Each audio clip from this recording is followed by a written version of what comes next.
ሰብስክራይብ በማድረግ ቤተሰብ ይሁኑ። ሁሉም በሮች ላይ አላህ በሚችላቸው ነገር ውስጥ እንድንለፋ ልባችን በሚያዘነብልበት ነገር ውስጥ እንድንጠነክር አማራጮችን ፈጠረ። አንዱ ሰው ሶላት ይቀለዋል፣ አንዱ ሰው ሐጅ ይቀለዋል፣ አንዱ ሰው ዱዓ ይቀለዋል፣ አንዱ ሰው ዚክር ይቀለዋል፣ አንዱ ሰው ቁርአን ይቀለዋል። ሁሉም የሚገራለት አለ አይደል? የሚጠነክርበት ማለት ነው። በዛ አይነት ሂደት ውስጥ አላህ ፍሮስ ማዕዱን አሰፋው፣ ብፌውም አሰፋውና ምረጡ ይላል። ቢያንስ ዘውትራችሁ ጠንክራችሁ ልባችሁ ለተቀራለን ነገር እንድትሰሩ እንድትኖሩ። ያው ነው ስልምና ታሪክ ውስጥ ሲያወጡ ሁሉም ሱሐባዎች ሙጃሂድ አልነበሩ። ጂሃድ ላይ ተሳትፈው ሊሆን ይችላል። ደውራቸው ግን ይለያያል፣ ሚናቸው ግን ይለያያል። በእጃቸው ሰይፍ ጨብጠው ያውቁ እንደነ ሐሳን ብን ሳቢት የጦር አውራ የጦር መሪ ናቸው አይደለም? ፊት አውራሪ ነው ሐሳን ብን ሳቢት። እርሚ ሐሳን ያልኩ ሰሰለ በድምጽህ በግጥምህ እነዚህን የአላህ ጥራቶች አርበድብዳቸው። ሐሳን ከፊቱ ነው ይገጥማል። የሙሽሪኮችን ልብ ሞራል ያንቆታቁታል። ሰይፍ ያስባል ግን ለዛ ተፈጠርኩም ይላል። ቦታው አይደለም። ከሰይፍ በላይ የሆነ የሰላ ምላስ ግን አላህ ሰጥቶታል። የሚገርም ሻዕር የሚገርም ግጥምና ሞራልን ሊያነሳ የሚችል ሊፈጥር የሚችል ነገር ግን ገንብቶለታል አላህ ሱብሓነሁ ወተዓላ። ይሄ የሰዎች ሚና መከፋፈል አብደላህ ብን መስዑድን የጂሃድ ደውር ታውቁላችኋላችሁ። ሚናቸው ቦታቸው የተሰጡበት ቁርአን አላቸው፣ የሚታወቁበት ደረጃ አላቸው፣ ቦታ አላቸው። ሁሉም የተገራለት የለም ማለት አይደለም። እንደና አቡበከር ሲዲቅ በሁሉም በር ላይ የምታገኟቸው አሉ። ያ ግን ሬር ነው አይደል? በጣም ጥቂቶች ናቸው በዛ መስመር ውስጥ የምታገኟቸው። አላህ ግን ስራዎች ላይ እንድንኖር ፈለገና እኔ ዋላሁ አለ ደግሞ ስራው እኔ እያሰባችሁ ስራው በእስልምና ታሪክ ውስጥ ለዛ ነው ስራዎችን በመስራት ሂደት ውስጥ አላህን እንጂ ፈልገው በጉዳያቸው ውስጥ አላህን እንጂ አስገብተው ሌላ ነገር ሳያሳስባቸው ዋጋ የከፈሉ ሰዎችን ታሪክ ታገኛላችሁ። የኛኑ ሰው የእስልምናን ፈርጥ የእስልምናን ብርቅ የሆኑትን ቢላል ብን ረባህን አስቧቸው። አላህ ስራቸው እንደላቸው በተረገጡበት ምድር ላይ አላህ እንዲነግሱ ያደረጋቸው ሰው ናቸው አይደል? በተጣሉበት መሬት ላይ በተሸጡበት መሬት ላይ አላህ ውድ እንዲሆኑ ያደረጋቸው ሰው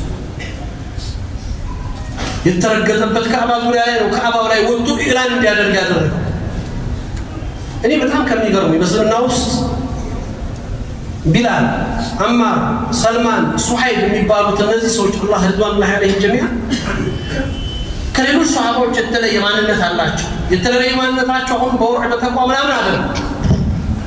ሁሉም በየደረጃቸው ያላቸው ቦታ እንዳለ ሁሉም ሰው የመካ ሰዎች ናቸው። አብዛኞቹ ሰዎች ጎሳ ዘር አላቸው። አቡበከር የመካ ሰው ናቸው። የራሳቸው በኒቴን የራሳቸው ጎሳ እንደሚጨነቅ አለ። ልክ የዛን ጊዜ ከነቢዩ አደጋ ሲከላከሉ ሲወድቁ ሲመቷቸው ራሳቸውን ሲስቱ አቡበከር ቢሞት አንለቃቸውም ብለው የመጡት እኮ ሙስሊሞች አሉ፣ ሙሽሪኮች ናቸው፣ ጎሳቸው ናቸው። አቡበከር ላይ አንድ ሱ ከደረሰ ጦርነትና ሙጃለድ ያሉ ጎሳ አለ፣ ወገን አለ። ነቢዩ ሲገፉ ፈተና ሲበዛ ማዕቀብ ሲጣልባቸው ከነ ኩፍራቸው ከነ ሽርካቸው አጎታቸው አቡ ጣሊብ ናቸው።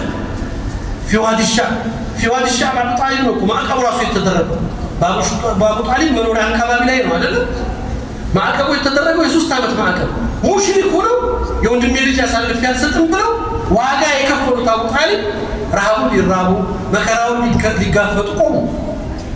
ወገንተኝነት፣ ዘረኝነቱ፣ ይሄ ጎሳነቱ የቤተሰብ ስሜት ይዟቸው ሁሉም ሰው በዛ አይነት ውስጥ ነበር ያሉት። እነዚህ ሰዎች ግን ቢላል ወገን የለው። ቢላል ሲጣል የሚቆጭለት ሰው አልነበረው። ቢላልን እንዲህ አረጋችሁ ረገጣችሁ ብሎ በቢላል መረገጥ የተቆጣ ዘመድ ግን አልነበረው። ሰልማን አልፋሪሲ ሁሉ ፈተና ሲደርስበት የሰልማን አልፋሪሲ ወገንተኝነት ኑሮት የኔ ቤተሰብ ተነካ ብሎ ነብዩ አቡ ጣሊብ ሲጠብቋቸው ከነሽርካቸው የቆመ ሰው ሰብረን አለያ ሲል የአማር ቤተሰቦች ነብዩ ሲገልጿቸው ሱሐይብ ከሩመቱ በዛ አይነት መከራዎች ውስጥ ሲያልፍ ወገን የላቸው። ሲያዩት አቡበከር ወገን አለው ቢቆጣለት ረዲየላሁ ዐንሁ። ሌላው ሱሐባ ወገን አለው፣ ነብዩ እንኳን አጋር አላቸው፣ ረዳት አላቸው፣ የሚቆጣላቸው። እኔ ማን አለ ለማን ብዬ ነው የምለፋው ብለው ተወጥ ቢላል አሐዱን አሐድ ይዛው ከአላህ ጋር ስራው የሚተሳሰበው ከጀሊሉ ጋር ግንኙነት ያለው እዛ መስመር ውስጥ ነው። እኔ የምሰራው ሊላህ ነው። ስራዬ ለአላህ እንጂ ለሰው አይደለም፣ ለስም አይደለም፣ ለክብር አይደለም ብለው መስራት ያለባቸው ቦታ ላይ ተገኝተዋል። ይለያሉ ያልኩት ለዛ አስቧቸው። አሁን ያ ባይሆን ኖሮ አላህ ባይኖር ኖሮ በቢላል ልብ ውስጥ ያ ሁሉ ዋጋ መክፈል ለምን አስፈለገ? ምን በወጣኝ ለምን ይሄንን ውርደት መርጠዋለሁ አላለም። ግን ይሄው ነው የአላህ ሱና ደግሞ አላህ ለሱ የሚሆኑትን ሰዎች ለሱ ዋጋ የሚከፍሉትን ሰዎች ከፍ ያደርጋቸው። አስቡትማ መካ ሲከፈት ኢማም ኢብኑ ተይሚያ ረህመቱላህ ዐለይሂ እንደሚሉት አልከሰሩ ኩፍሩ አግላሁ ልእስላም ይላሉ ቢላል። ኩፍር ርካሽ ያደረገው እስልምና ውድ ያደረገው ሰው ቢላል ነው ይላሉ። በጥቁርነቱ መሬት ላይ ጣሉት፣ በጫማቸው ረገጡት፣ አዋረዱት፣ ሁሉ ነገር አደረጉት። አላህ ያን ክብር ሊመልስ ምን አደረገ? ጥቁሩ ካዕባ ላይ ሰቀለ። በጥቁርነቱ የተረገጠው ሰው በእግራቸው የረገጡትን ደረት የመጀመሪያው ጀነት ላይ ኮቴ የሚሰማው ሰው ቢላልን አደረገ። ነብዩ ሰለላሁ ዐለይሂ ወሰለም ሰበቅተኒ ያ ቢላል ያሉት አይደለም? ጀነት ላይ ቀደምከኝ ኮቴህን ሰማሁት አለ ረሱል ሰለላሁ ዐለይሂ ወሰለም። ይህ ክብር ነው። እዛው የሁለቱም አገር ይዛ መርጦ አላህ ሊሰራ የወሰነው ለአላህ ነው። ሊኖር የፈለገው ለአላህ ነው። ልክ መካን ሲከፍቱ ነብዩ ሰለላሁ ዐለይሂ ወሰለም አቡበከር እኮ አይደለም ካዕባ ይዘው የገቡት ረዲየላሁ ዐንሁ፣ ዑመርን አይደለም ካዕባ ይዘው የገቡት፣ ካዕባ ይዘውት የገቡት ቢላል ነው። ተከተለኝ ቢላል አሉት ረሱል ሰለላሁ ዐለይሂ ወሰለም። ካዕባ ውስጥ ገብተው እኮ የሰገዱት ነብዩና ቢላል ናቸው። የመጀመሪያ ካዕባ ሲከፈት የቢላልን ልብ አስቡት፣ የቢላልን እዛ ክብር አስቡት። ያ የተርካሽ ሰው፣ ያ ወገን የሌለው ሰው፣ ያ ረዳት የሌለው ሰው፣ በመረገጡ የሚቆጭለት የሌለው ሰው። አዎ አቡበከር ገዝተውታል፣ ውድ አድርገው ገዝተውታል። ያውቃል አቡበከር ለአላህ አላህን ስለፈለጉ እሳቸው። ለዚህ ነው ዑመር አቡበከር ሰይዱና ፈአተቀ ሰይደና፣ ሰይዳችን አቡበከር ሰይዳችንን የበላያችንን ቢላል ነፃ አውጡት ይላሉ። ውድ ነው።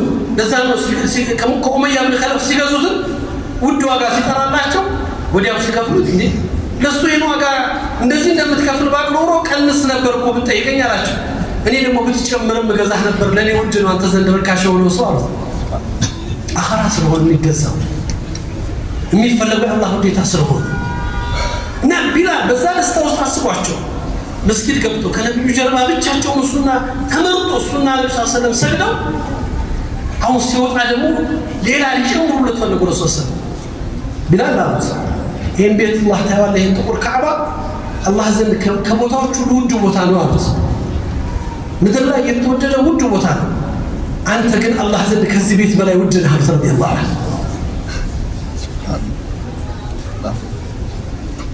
ዝም ብሎ የሚመጣ ክብር አይደለም።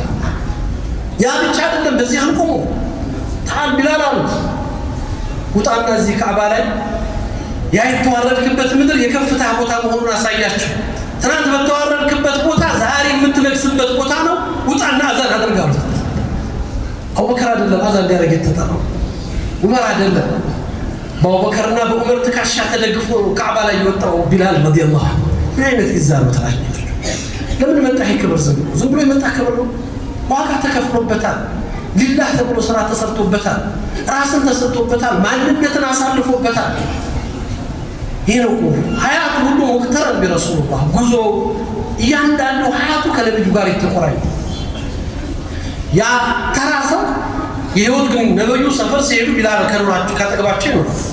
ነብዩ የሆነ ቦታ ሲሄዱ ቢላልን ይፈልጋሉ፣ አዛን እንዲያደርግ ይፈልጋሉ። ሙዓዚን ረሱሉላህ ስሙ እኮ ሙዓዚን ረሱሉላህ የሙስሊሞች እንኳን አይደለም፣ የነብዩ ሙዓዚን ነው የሚባለው። ሙዓዚን ረሱሉላህ ለአዛን የተመረጠው ቢላል እያንዳንዱ ሀያቱ ውስጥ ከነብዩ ጀርባ እንዲቆም አደረገው። ለዛ ቢላልን ነብዩን ሲያጣ ረዲየላሁ ዐንሁ የከበደው ከነብዩ ሞት በኋላ ይሄው አይደለም። ሙዓዚን ረሱሉላህ ነብዩ ናቸው ለአዛን የመረጡት፣ ነብዩ ናቸው ከዛ ውርደት አንስተው ክብር ላይ የጣሉት በእስልምና ነው። ነብዩ ሲሞቱ ደግሞ አዛን ከበደው ቢላል አልቻለም። መሸሽ ፈለገ፣ መኖር አልፈለገም፣ መራቅም ፈለገ። ለምነውታል። አቡበከር ለመኑት ረዲየላሁ ዐንሁ ለማስገደድ ሁሉ ድረስ አይሉታል። አቡበከር ስዲቅ አዛን እንዲያደርግ አቡበከር አላቸው የገዛኸኝ ለአንተ አገልጋይ እንደሆን ከሆነ መርሐባ ናቸው፣ ትእዛዝን እቀበላለሁ። የገዛኸኝ ግን ለአላህ ከሆነ ግን ተወኝ። ከነቢዩ ሞት በኋላ አዛን በእኔ ላይ አያምርም ነበር ያለው ቢላል ረዲየላሁ ዐንሁ። ሽሽትን ነው የመረጠው አይደለም፣ መውጣትን አለመኖርን የመረጠው። በጣም ከባድ ነው። በቃ ፍቀዱልኝ አላቸው። ጫናው ሲበዛበት ፍቀዱልኝና ከከተማ ልውጣ፣ ከእናንተ ልራቅ፣ ከነብዩ የራቀ ቦታ ውስጥ መቀመጥ መኖር ስለማልችል ፍቀዱልኝና ልራቅ። ቢላል ለወራቶች ሚስቱን ቤተሰቡን ይዞ ሄዶ ድንኳን ጥሎ ለብቻው ነበር እኮ የሚኖረው ረጅም ጊዜ። ያን ጊዜ ነው ነብዩ ሰለላሁ ዐለይሂ ወሰለም በህልም መጡበት። ማዘል ጀፋያ ቢላል ምን ነው ልብህ ደረቀብን አሉት ረሱል ሰለላሁ ዐለይሂ ወሰለም። አናፍቅህ ማለት ረሱል ሰለላሁ ዐለይሂ ወሰለም ከኛ ርቀህ መኖር እንዴት ልብ አስቻለ? ረዲየላሁ አልቻለም። ማዘል ጀፋያ ቢላል እንዴት ልብህ ቻለ ከኛ ርቀህ መኖር? ያንን ስላልቻለ ቢላል ተመለሰ ረዲየላሁ ዐንሁ። ተመልሶ መጣ፣ መዲና ገባ። የቢላል መመለስን ሲያዩ እነዛ የነቢዩ ልጆች ሐሰን እና ሁሴን እየተሯሯጡ መጡ።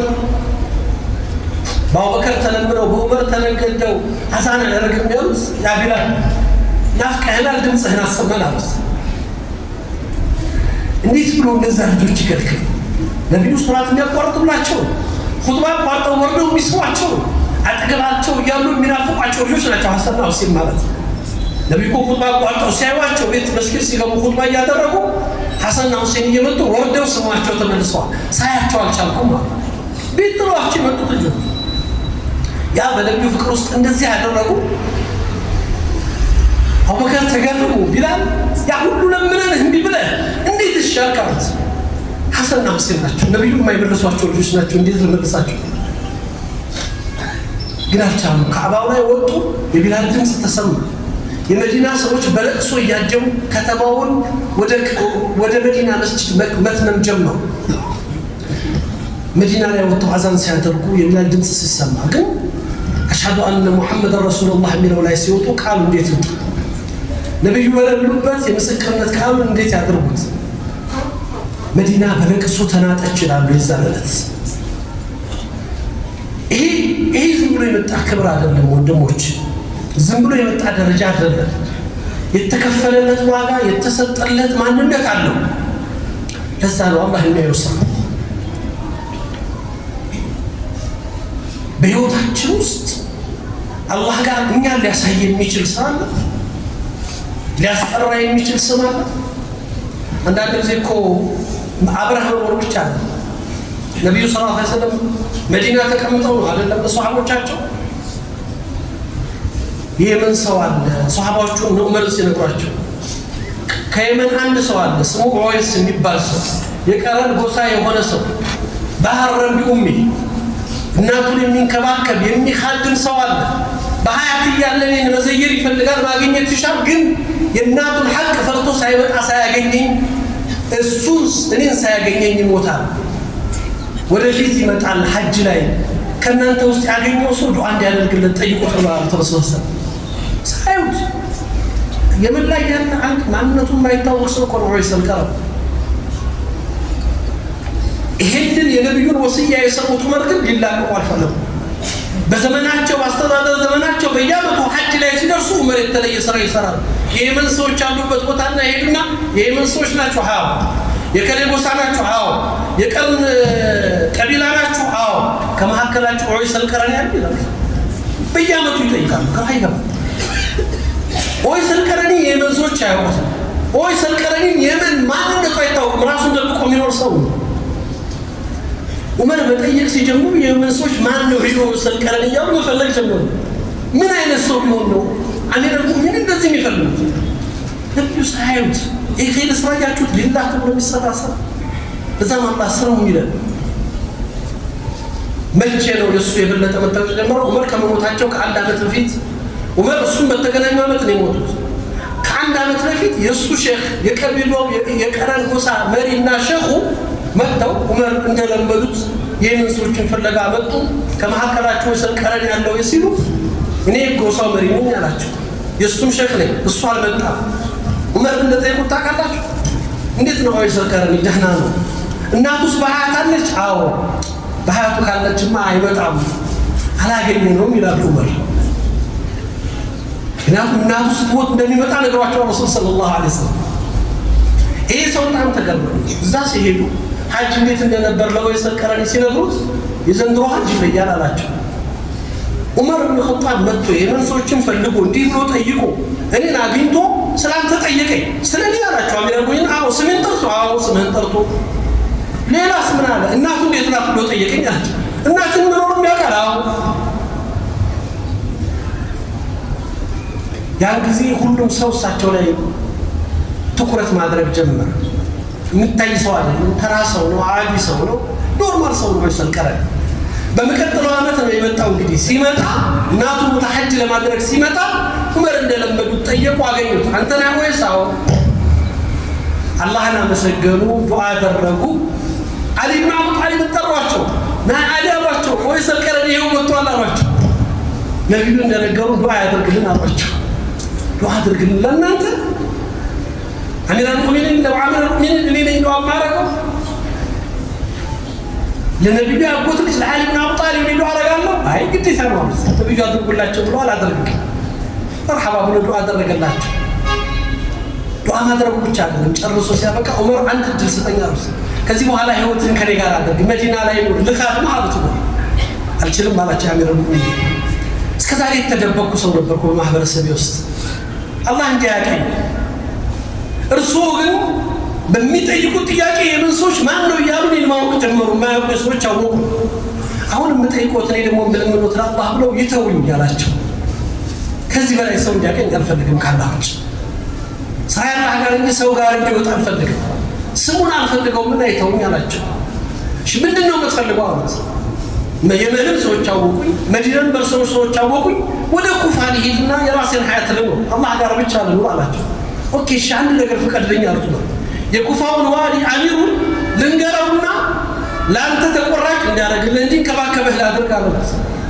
አሚር አልሙእሚኒን እኮ ሰው እንዳያውቀኝ ነው እያልኩት ያሉት አላቸው ለምን አይተውም በቃ አይተውም ይርሱን ከህይወት ውስጥ ያውጡኝ አላቸው አቱም ስራው ሊላህ ነው ለዑመር ብሎ የሰራው ስራ የለም ለአውሊ ብሎ የሰራው ስራ የለም ታይታ አልፈለገበት ክብር አልሻበት ዛሬ ሳንሰራ እኮ ነው ታውቅ ምን ፈልገው ሳንሰራ እኮ ነው ስም ፈልገው ትንሽ ከሰራ ደግሞ ስሜ ካልተጠቀሰ ይጨንቀኛል ካልወጣው ከፊት ካልታየው ይረብሽኛል ተበላሽ ነው ሁሉ ነገር አለ ሊላህ የሚባለው ነገር ጠፋ ሁሉ ነገር የሆነ ነገር ተፈለገበት ይሄ ነው አላህ ደግሞ አያችሁት አላህን ፈልጋችሁ ስትሰሩ ያላዩት ነብይ ሰለላሁ ዐለይሂ ወሰለም እሱ ይመጣል ብለው ከዘመናት በኋላ ፈልጉት ብለው የሚጣሩለት ሰው ወንጫ ዛሬ ነብዩ በሐያት የሉም እንጂ እኮ ብዙ ሰዎች አሉ ነብዩ እንደዛ የሚሏቸው አላህ የመረጣቸው ሰዎች ደግሞ ስለዚህ ስራ አሁንም ስራ ላይ ትኩረት እንድናደርግ ነው የበለጠ የምጠራው ወንድሞች እኔ እንዲሁ ካርስታችን ጋር እንዲሄድ አሁንም እንደ በዘመናችን የነበሩ ሁለት ሶስት ምሳሌዎችን ላንሳላችሁ ዶክተር አብዱራህማን ስሜት የሚባሉ ሰው ታውቃላችሁ ዶክተር አብዱራህማን ስሜት የሚያውቅ ሰው እጁን ያሳይ ዶክተር አብዱራህማን ስሜት የለም አታውቋቸው ዶክተር አብዱራህማን ስሜት ኩዌቲ ናቸው በዚሁ ዘመን ውስጥ በ2013 ወደ አኸራ ሄዱ ሰው ናቸው ኩዌት ላይ ዶክተር ነበሩ የመጀመሪያ ዲግሪያቸውን በጥብ ትልቁ ባግዳድ የህክምና ፋክልቲ ውስጥ ነው ያገኙት ባግዳድ የህክምና ፋክልቲ ማለት ዓለማችን ላይ በጣም ከባድ የሚባለው የደረጃ ተሸላሚ ናቸው ከዛ ወጥተው ካናዳ ሄዱ ከዛ ወጥተው እንግሊዝ ሄዱ ስፔሻላይዝድ ያደረጉ ትልልቅ የህክምናው ጥበብ የተማሩ ትልቅ ሰው ናቸው ኩዌት ማለት የዓለም ሀብታም ሀገር ነው ታውቃላችሁ እንደዚህ አይነት ዕውቀት ሲኖር ደግሞ ትልቅ ተከፋይ ነው ይሄ ሰውዬ ኩዌት ላይ መጥተው በህክምናው መስራት የቻሉት 3 አመት ብቻ ውስጣቸው ሁሉ ጊዜ በኸይር ስራ ላይና አፍሪካ ላይ በሚሆነው ነገር የሚጨነቁ ሰው ናቸው እኛ ማናቃቸው ግን ለአፍሪካ ዋጋ የከፈሉ ሰው ናቸው አፍሪካ ላይ እንደሳቸው አይነት አሻራ የተወ ማንም ሰው የለም በአፍሪካ ታሪክ በተለይ ለአፍሪካ ይሄ ሰው በህክምናው ላይ ያሉ አፍሪካ ላይ ያለውን ችግር ረሃብ የአክፍሮት ኃይላቶች የሚያደርጓቸው የተለያየ ጥረቶችና በአፍሪካ ሙስሊሞች ላይ ቢደርሰው ፈተና ያስጨንቃቸው ስለነበር ወዛረት አልአውቃፍ ወሹኡን الاسلاميه ኩዌት ላይ መሽሩዕ ይዘው ቀረቡ ይሄን ስራ ተሰጥቷቸው አፍሪካ ላይ መጥተው ዳዕዋ እንዲሰሩ ሀያታቸውን በዲን ያደጉ ሰው ናቸው በዲን የሚጨነቁ ነው ከልጅነታቸው ጀምሮ የዛ አይነት ኸይር ስራ ላይ እንደነበሩ ይናገራሉ የነበሩት ጓደኞቻቸው በጣም በብዙ ኸይር ስራዎች ላይ ሚና ነበራቸው ገና ከወጣትነታቸው ጀምሮ በልጅነታቸው ነው ቁርአን ያፈዙት ኢንቲማዕ ሊዲን ያዙት ምናምንና አልተሳካላቸውም ሐሳባቸው ከጊዜ በኋላ ግን አላህ ሱብሓነሁ ወተዓላ ለና አንዲት ባለ ሀብት ኩዌቲ ሴት አፍሪካ ላይ መስጊድ መስራት እፈልጋለሁ ብላ እሳቸው ጋር መጣች። ለአፍሪካ መግቢያ በራቸው አፍሪካ ላይ ገቡ። የመጀመሪያ የመጡት ማሊ ነው። ማሊ ወር ማላዊ ከሁለት አንዱ አገር መታያ መስጊድ ሰሩ። ሲሰሩ አፍሪካ ላይ ያለውን የኡማውን ያለበትን ህመም፣ ስቃይ፣ መከራ፣ ችግር ተመለከቱ። ዲኑ ላይ የሚደርሰው የአክፍሮት ኃይላቶችን ዘመቻ ሲያዩ ከዚህ በኋላ ህይወቴ እዚህ ነው አሉ። ያ የሚጩት ያ የድሎት ያ ሀብት ሀያት ይበቃላል፣ አሁን ቦታዬን አግኝቻለሁ ብሎ ወጡ። ወደ ማዳጋስካር ገቡ። ማዳጋስካር ላይ መስራት ጀመሩ። ገጠር ውስጥ እየገቡ ብዙ ነገር መፍጠር ጀመሩ። ይሄ ሰውዬ አፍሪካ ላይ 28 ዓመት ኖረዋል። 28 ዓመት በዳዕዋ በ28 ዓመት ዳዕዋቸው 11 ሚሊዮን ሰው አስበዋል። 11 ሚሊዮን ሰው። ይሄንን በቀን ብታካፍሉት በቀን 1000 ሰው ማለት ነው። 11 ሚሊዮን ሰው ማስለም ብቻ አይደለም። 4 ዩኒቨርሲቲ ገንብተዋል። 840 ቁርአን መድረሳ ገንብተዋል። 5700 መስጊድ ሰርተዋል። 860 ትምህርት ቤቶችን ከፍተዋል። ለ95000 ልጆች የትምህርት ወጫቸውን ሸፍነው በዲግሪና በትልቅ ማዕረግ አስመርቀዋል። 124 ትልልቅ ሆስፒታሎችንና ጤና ጣቢያዎችን ከፍተዋል። 4000 ዱዓቶችን አሰልጥነዋል። አንድ ግለሰብ 11 ሚሊዮን ሰው ከኩዌት መጥቶ በእጁ ሻሃዳ መያዝ። እኔ ቢላ ሁዱድ በሚባለው ፕሮግራም ላይ 2011 ላይ ጀዚራ ላይ ዶክተር አህመድ መንሱር አቅርቧቸው አስታውሳለሁ ሙቃበላቸውንና ሱብሃንአላህ እንደው በዚህ ዘመን አላህ እንደዚህ አይነት ሰው ይፈጥራል። ብቻቸው መሰለ ሙሉ ፋሚሊያቸው እኮ ሙሉ ቤተሰባቸው ሚስታቸው የባለ ሀብት የሀብታም ቤተሰብ ልጅ ናትና ከቤተሰቦቿ 360 ሚሊዮን ዲናር ውርስ አግኝታለች። 360 ሚሊዮን ዲናሩን ለዳዕዋ አበርክታለች።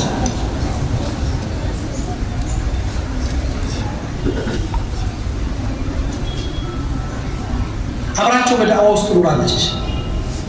ለተወሰነ ዓመታት ካልሆነ በስተቀር ብዙ ጊዜ ከሳቸው ጋር አሳልፋለች። የአፍሪካ ገጠሮች ውስጥ እየገቡ ጫካዎች ውስጥ እየገቡ ነው ሰውን ያሰለሙት፣ ትውልድ የቀየሩት፣ ማህበረሰብን ያነቁት። በስራቸው በ100,000 የሚጠጉ የቲሞችን ይረዱ ነበር። ሙአሰሰል ኸይሪያዎች 400 የሚጠጉ ሙአሰሰል ኸይሪያዎችና የየቲም ማዕከሎችን ከፍተዋል። ይሁን አንድ ሰው ነው የሚሰራው ሙሉ ሀያቱ ሙሉ ገንዘቡ። ሴት ልጃቸው የተማረች ናት። ልጆቻቸው የተማሩ ናቸው። እንደሳቸው ትልቅ ኩሊያ ውስጥ የተማሩ ናቸው። ትልቅ ደረጃ ላይ ያሉ ናቸው። የመጀመሪያ ልጃቸው ለባል ስትጠየቅ የባል ሸርጧ ምን እንደነበር ታውቃላችሁ? ምንም ነገር አልፈልግም፣ አባቴ ጋር ገጠር ልትካድም አፍሪካ ዳዕዋ ላይ ልትገባ እሺ ካልከኝ ጋብቻውን እቀበላለሁ ነው ያለችው ባሏ ሲመጣ። የዓለማችን ሀብታም ሀገር ላይ ሁሉ ነገር በእጃቸው የሆነበት ቦታ ላይ ተነስተው መጥተው አፍሪካ ላይ 11 ሚሊዮን ሰው። እስቲ እዚህ ውስጥ ያላችሁ በየክፍለ ሀገሩ ቤተሰብ ያላችሁ ቤተሰቦቻችሁ ለኩፍር ተጋልጠው በኩፍር ውስጥ የሄዱባችሁ ወገኖች ምንድነው ለዛ ስራ የሰራችሁት? ስለ ቤተሰቦቹ ተጨንቆ ስለ ኢስላም ብቻ ቋለ ብዙ ወንድሞቻችን ልጆቻችን ከኩዌት መጥተው ግን አምላካቸው ይሄን ሰው እንኳን እናቀም ኢትዮጵያ የአፍሪካ ባለውለታ ኢትዮጵያ መጥተዋል። እዚህ ሀገር ላይ መጥተው ብዙ ስራ ሰርተዋል። አላቸው የኢትዮጵያ ታሪክንም ሲናገሩ እዛ ጀዚራ ላይ አስታውሳለሁ። በጣም የሚገርም ገጠመኛቸውን ይናገራሉ። ኢማም ቦረና አካባቢ ኢማም የፕሮቴስታንት ቸርች የሚከፍለው ኢማም አግኝቻለሁ ይላሉ። ቤተሰቦቻቸውን አክረው ሰውየው ብቻ ቀርተው ሰውዮቹን ለማምጣት ይህንን ዶክተር አብዱራህማን ስሜቲ ናቸው የሚናገሩት።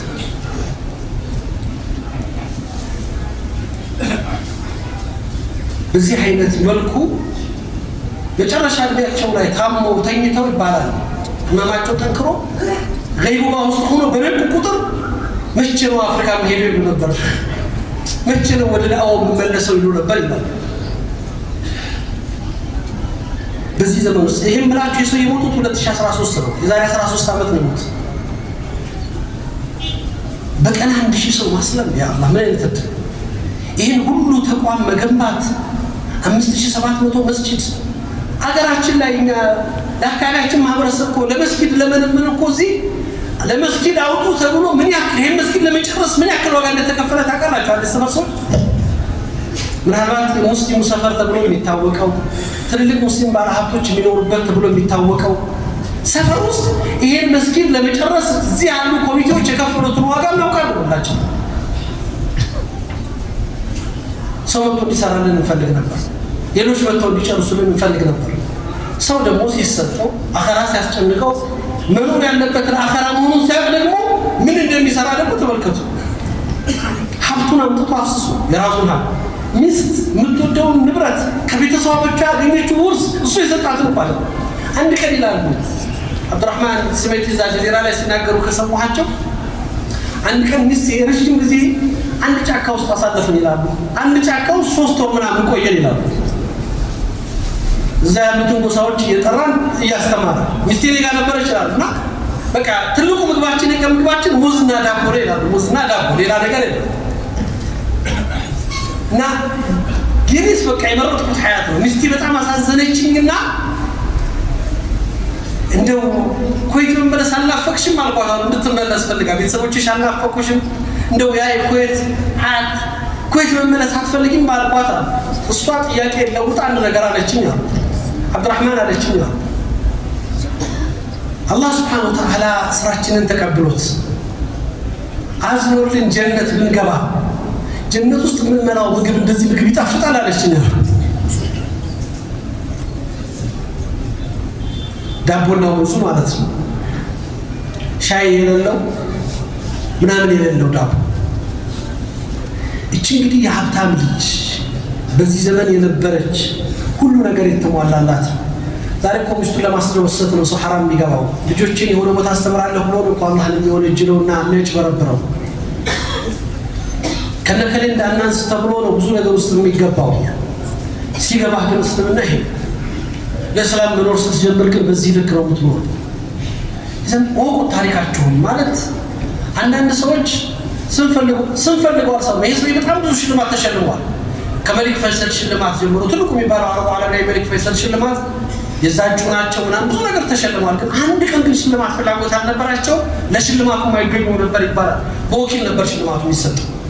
ካቱን ለሽልማቱ ካላህ እንጂ ፈልገው ከዚህ አይደለም ዱንያ ላይ ሽልማት ፈልግ ያልሰራው ሙቀና ፈልግ ያልሰራው ይሉ ነበር። እስልምና ታሪክ ውስጥ ትልልቅ ሰዎች ልክ ሲፈጠሩ ነው እንትና ታሪክ ብን ዚያድን ታውቃላችሁ አይደል? ታሪክ ብን ዚያድ ማለት ስፔንን የከፈተው ወጣት ማለት ነው። በርበሪ ስፔንን የከፈታት ለ800 ዓመት ስፔን የእስላም ኺላፋ ውስጥ እንድትኖር ያደረገ ወጣት ታሪክ ብን ዚያድ ስፔንን ከፍቷት፣ ግን መሪ እንዲሆን አይፈልግም ነበር። መሪ አልነበረም። ታቱም ምን መሪ ለመሆን አይደለም 7000 ሰው ይዞ እኮ ነው ባህር ተሻግሮ ባህሩን ሲሻገር ታሪክ ብን ዚያድ ወታደሮቹ ያላቸው ታሪክ አይንግግራል። በጀልባ ነው የመጡት። ባህር የተሻገሩ 7000 ወታደር ይዞ ነው የና አልፎንሶ የዚህ ስፔኑ ትልቅ ኃይል አውሮፓ ትልቅ ኃይል የሚባለው ኃይል ሊገጥሙ ነው የመጣው። ስለዚህ አቋም ያስፈልጋል፣ አዚማ ይፈልጋል። ምንድነው ያላቸው ወታደሮች ልክ ባህሩን ተሻግረው ምድሯ ላይ ሲገቡ ስፔን ጫፍ ላይ ሲገቡ ሙሉ ጀልባዎችን አቃጠላቸውና ሁለት ምርጫ አላችሁ፣ ወይ ማሸነፍ ወይ ሸሂድ መሆን። አንድ ምርጫ አላችሁ እንጂ ወይ ማሸነፍ ነው ወይ መሞት ነው። ከዛ ውጭ ግን ምንድነው አላችሁ? ከፊታችሁ ጠላት አለ፣ አማመኩሙል አድው ወራአኩሙል ባህር፣ ከጀርባችሁ ጠላት ባህር። ምረጡት የትኛው? በጠላት እጅ መሞትን ትፈልጋላችሁ ወይ ባህር ውስጥ መስመጥ? መመለሻ የለም፣ ጀልባ የለም፣ ተቃጥሏል። ብቸኛ አማራጫችሁ ማሸነፍ ብቻ ነው። ያን አድርገው ድል አደረጉ 7000 ሰው ይዘው። ግን መሪ አልሆነም ታሪክ ነው ዚያድ። ምክንያቱም መሪ ሊሆን አልተዋካም። ከሱ በኋላ ከ800 ዓመት በኋላ ስፔን ልትወድቅ ስትል ማለት ወደ 600 አካባቢ ላይ ስፔን ሊወድቅ ስትል ሌላ አንድ ሰው ተነሳ። የሱፍ ብን ታሻፊን የሚባል ሰው። እሱም ከዛው ከመግቢያው ዓረብ ነው። እሱም በተመሳሳይ ነው። አንደሉስ ከሙስሊሞች እጅ እንዳትወድቅ 250 ዓመት እድሜ እንዲኖራት ያደረገ ሰው። ይህም ሰው መሪ አልነበረም። ድል አድርጎ አንደሉስን አሸንፎ አሁንም ከካፍሮቹ እጅ ነፃ አውጥቶ ለአንደሉሶች አስረክቦ ነበር ተመልሶ የመጣው። ይሄ ሊላህ የሚባል ነገር በህይወት ውስጥ ቅድም እንዳልኳችሁ ዶክተር አብዱራህማን አስሱዌጢ እዚሁ በዚህ ዘመናችን ያሉ ለኔና ላንተ ሞዴል ሊሆኑ የሚችሉ ሌላ እንዲሁ አንዳንድ ሰዎች እንዲሁ ኸይር ስራ ሲባል ይሄ ዲን ሲባል ሀያት መስጠት ሲባል የሱሐባዎቹ የሰለፎቹ ስራ ብቻ አልነበረም። ግን አናውቅም፣ ስለማናውቅ ስለብዙ ሰዎች እናውቃለን። ወጣቱ የዕለት ከዕለት ልጆቻችን የዕለት ከዕለት የኳስ ተጫዋቾች ዋጋ የተሸጡበት የለበሱትን ያውቃሉ። እንዲናቁ ግን አናደርጋቸው። እነሱ ሞዴል ሊሆናቸው ይችላል።